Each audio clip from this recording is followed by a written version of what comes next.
Terima kasih Anda masih bersama kami. Bagi Anda yang baru saja bergabung, kami hadirkan kembali 3 berita utama hari ini. Dihadang cuaca buruk dan gelombang tinggi, ratusan wisatawan terjebak di Pulau Karimun, Jawa.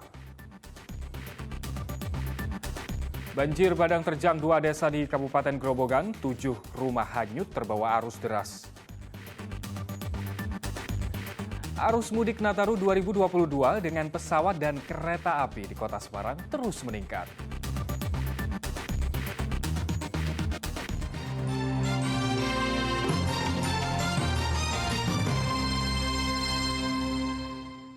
Ya, sejak dimulainya posko angkutan Natal 2022 dan Tahun Baru 2023, jumlah penumpang kereta api dan pesawat yang tiba di Kota Semarang terus melonjak. Penumpang yang tiba berasal dari sejumlah kota di Indonesia.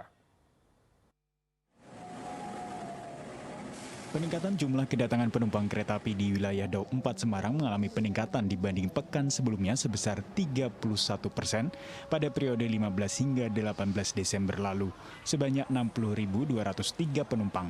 Sementara periode 22 hingga 25 Desember tercatat sebanyak 79.033 pelanggan kereta api tiba di wilayah Daup 4 Semarang. Kedatangan penumpang tertinggi terjadi pada 23 Desember lalu sebanyak 22.126 pelanggan.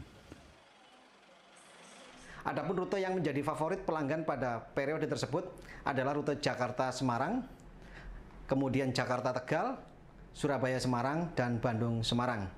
Kedatangan tersebut didominasi oleh pelanggan kereta api dari Jakarta maupun dari Surabaya. Kedatangan penumpang tertinggi terjadi pada hari Jumat tanggal 23 Desember 2022, di mana sebanyak 22.126 pelanggan yang tiba di wilayah Daup 4 Semarang. Setelah 7 hari pelaksanaan posko Nataru, PT Angkasa Pura I Bandara Jenderal Ahmad Yani mencatat pergerakan penumpang yang melalui bandara sebanyak 40.540 orang. Pergerakan penumpang meningkat dibandingkan dengan periode yang sama pada posko tahun 2021 dengan jumlah penumpang sebesar 25.560 orang. Untuk jumlah penumpang tertinggi terjadi pada 21 Desember lalu sebanyak 6.547 orang.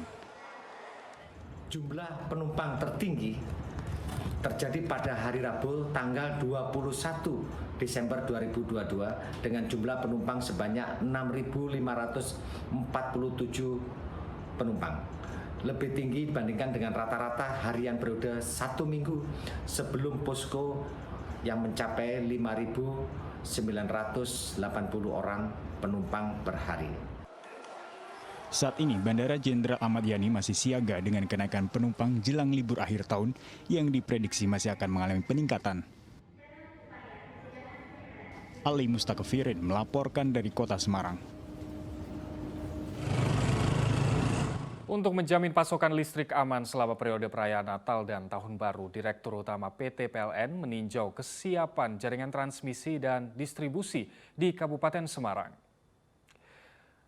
PT PLN menjamin pasokan listrik aman dan tidak ada pemadaman saat perayaan Natal 2022 dan Tahun Baru 2023, guna memastikan keandalannya sepanjang periode siaga Nataru. Direktur Utama PT PLN pada Senin lalu meninjau kesiapan gardu induk tegangan ekstra tinggi Ungaran di Kabupaten Semarang. Selain itu juga mengecek kesiapan pembangkit listrik tenaga gas dan uap Tambak Lorok di Kota Semarang. Secara nasional, daya listrik PLN mampu pasok sebesar 44,4 gigawatt dengan proyeksi beban puncak pada malam tahun baru sebesar 34,6 gigawatt. Menghadapi Natal dan Tahun Baru ini memang PLN melakukan siaga dari tanggal 19 Desember sampai Tahun Baru plus 4 hari. Pertama adalah balance antara pasokan dengan demand, jadi daya mampu pasok yang kita siapkan adalah 44,4 gigawatt. Sedangkan beban puncak yang kita antisipasi adalah 34,6 gigawatt, artinya masih ada reserve margin sekitar 9,8 gigawatt, sistem dalam kondisi aman. Ciptakan rasa aman dan nyaman bagi wisatawan saat libur Natal dan Tahun Baru di Kota Semarang. Dinas Sosial Kota Semarang melarang pengemis dan pengamen meminta-minta di warung makan atau pedagang kaki lima. Dinas Sosial Kota Semarang mendatangi pedagang kaki lima di Jalan Ki Mangunsar Koro pada Senin lalu. Satu persatu pintu masuk PKL dipasang stiker bertuliskan dilarang ngemis dan ngamen di Kota Semarang, serta mensosialisasikan kepada para pedagang terkait larangan pengemis dan pengamen di Kota Semarang. Berdasarkan Peraturan Daerah Kota Semarang Nomor 5 Tahun 2014 Pasal 24 yang berisikan larangan memberikan uang dan barang dalam bentuk apapun kepada anak jalanan, gelandangan, dan pengemis. Selain menertibkan perda, pemasangan stiker larangan ngemis dan ngamen juga bertujuan menciptakan rasa aman dan nyaman bagi para wisatawan saat liburan akhir tahun di Kota Semarang.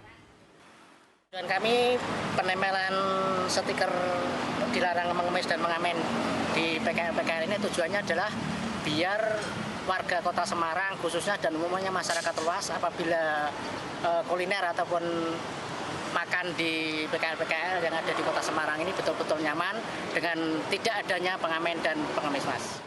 Pemasangan larangan stiker pengemis dan pengamen di pintu masuk warung atau PKL disambut baik oleh para pedagang kaki lima.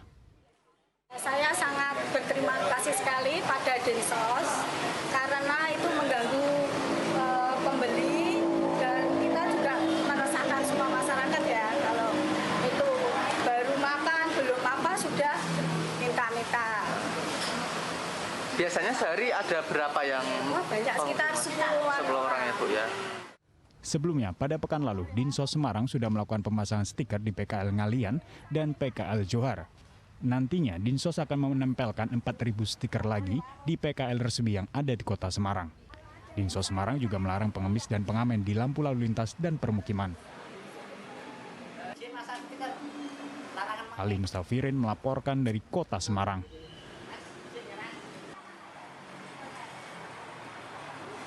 KPU Kota Salatiga menyelenggarakan sosialisasi pencalonan perseorangan anggota Dewan Perwakilan Daerah DPD. Bakal calon anggota DPD harus menyerahkan minimal 5.000 dukungan pada sekitar bulan Desember ini. Sejumlah organisasi masyarakat dan perguruan tinggi di Kota Salatiga mengikuti sosialisasi persyaratan dukungan pencalonan perseorangan anggota DPD pada pemilu 2024 yang digelar KPU Kota Salatiga. Aturan verifikasi pada pemilu sebelumnya dilakukan dengan sensus, pada pemilu 2024 menggunakan sampling. Bakal calon anggota DPD harus menyerahkan terlebih dahulu syarat dukungan minimal sebanyak 5.000 orang yang berdomisili di sejumlah daerah di Jawa Tengah. Untuk Jawa Tengah ada 4 kuota orang anggota DPD, nantinya yang terpilih merupakan 4 calon dengan dukungan terbanyak untuk mewakili Jawa Tengah di Senayan. Serta pemilu 2024 dari calon perseorangan yaitu anggota DPD ada perubahan antara pemilu 2019 dengan pemilu 2024. Salah satunya adalah pengambilan sampling. Untuk sekarang ini ada pengambilan sampling. Kirji and Morgen sama dengan partai politik kemarin. Kalau 2019 adalah sensus. Jadi verifikasi faktual itu sensus. Seluruhnya yang data yang dikirim yang memenuhi syarat. Nah sekarang di pemilu 2024 hanya sampling saja, Kirji and Morgen ya antara 27 sampai 30% data MS yang dikirim oleh